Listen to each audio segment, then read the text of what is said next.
আসসালামু আলাইকুম বন্ধুরা, কেমন আছেন? আশা করি ভালো আছেন।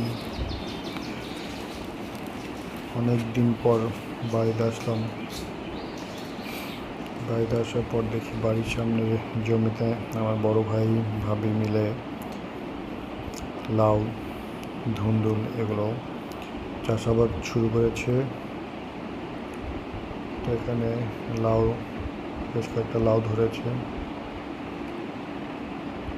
বড় হয়েছে বেশ।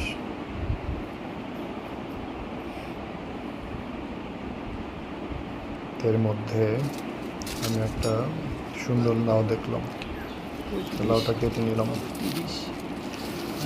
ঢাকায় নিয়ে যাব। আর একটা দেখলাম, এটা তো আরও সুন্দর, বেশ ভালো, এটাও ঢাকায় নিয়ে যাব। এরপরে আসলাম হচ্ছে ধুন্দুলের জমিতে। এখানে বেশ কিছু ধুন্দুল ধরেছে এবং এই মুহূর্তে ধুন্দুলের থেকে ধুন্দুলের ফুলই বেশি, যেটা হয়তো আগামী কয়েকদিনের মধ্যে ধুন্দুল ধরবে, আস্তে আস্তে বড় হবে।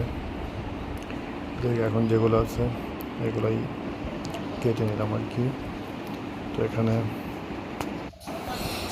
সবগুলো ধুন্দুল এবং লাউ আমাদের বাড়ির সামনের মাচালে রেখেছি।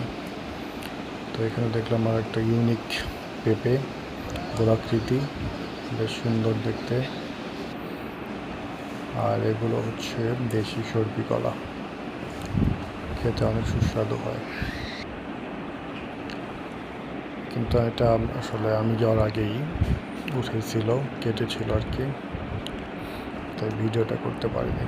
আর এটা হচ্ছে আমাদের বাড়ির সামনে পুকুর পাড়ে বেশ কিছু পেঁপে আছে, পেঁপে ধরেছে, একটা পেঁপে পেকে উঠছে আর কি, বেশ ভালো। যাই হোক, ভিডিওটা এখানে শেষ করতে হচ্ছে। আল্লাহ হাফেজ।